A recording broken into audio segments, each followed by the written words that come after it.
Hello everyone. बेटा आज हम डिस्कस करने जा रहे हैं लैकोपेरान के बारे में।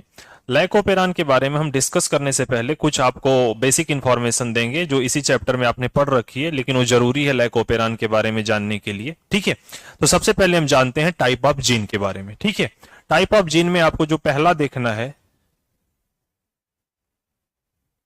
सबसे पहले देखना है आपको रेगुलेटरी जीन।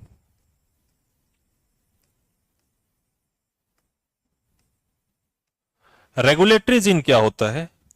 वो जीन जो कंट्रोल करे, किसको कंट्रोल करे भाई? स्ट्रक्चरल जीन को।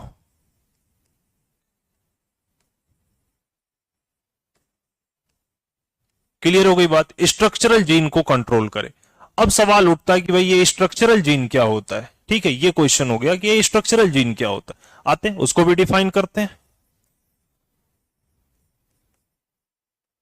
स्ट्रक्चरल जीन, स्ट्रक्चरल जीन वो जीन है जो क्या करेगा? एंजाइम का फॉर्मेशन करेगा, एंजाइम का फॉर्मेशन करेगा। ठीक है, मतलब एंजाइम का फॉर्मेशन करेगा तो इसका कहीं ना कहीं मतलब है कि ट्रांसक्रिप्शन होगा और ट्रांसलेशन होगा। ट्रांसक्रिप्शन भी होगा और आपका ट्रांसलेशन होगा। क्लियर हो गई बात? कितनी तरह की जीन? दो। एक है आपका रेगुलेटरी जीन और दूसरा है आपका स्ट्रक्चरल जीन। ठीक है, नेक्स्ट आपका जाता है टाइप ऑफ कंट्रोल के बारे में। टाइप ऑफ कंट्रोल में बेटा अपने को दो देखने हैं, एक है आपका पॉजिटिव कंट्रोल और दूसरा है आपका नेगेटिव कंट्रोल। ठीक है, देखते हैं। पहला है आपका पॉजिटिव कंट्रोल। ध्यान से समझना मेरी बात को, सबका यूज लैकोपेरान के अंदर है। ठीक है, दूसरा है आपका नेगेटिव कंट्रोल।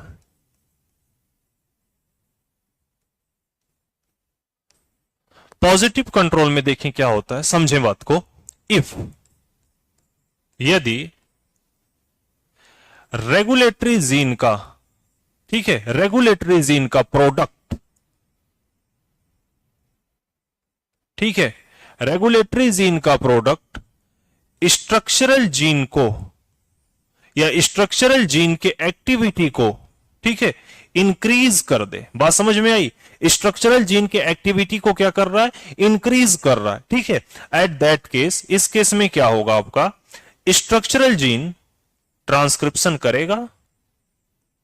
हाँ बिल्कुल करेगा, करेगा ट्रांसक्रिप्शन और ट्रांसलेशन भी करेगा।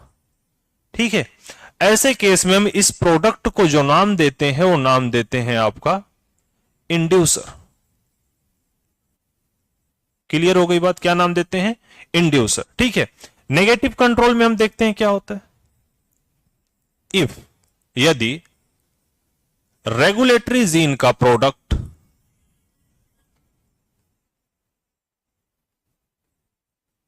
रेगुलेटरी जीन का प्रोडक्ट स्ट्रक्चरल जीन की इफिशियंसी को क्या कर दे? रिप्रेस कर दे या फिर डिक्रीज कर दे। बात समझ में आई? ऐसे केस में क्या होगा आपका? स्ट्रक्चरल जीन ना तो ट्रांसक्रिप्शन करेगा और ना ही आपका क्या करेगा? ट्रांसलेशन करेगा। बात समझ में आई? ऐसे केस में हम इस प्रोडक्ट को क्या नाम देंगे? ऐसे केस में हम इस प्रोडक्ट को नाम देंगे रिप्रेसर। क्लियर हो गई बात? ऐसे केस में इस प्रोडक्ट को हम क्या नाम देने वाले बेटा?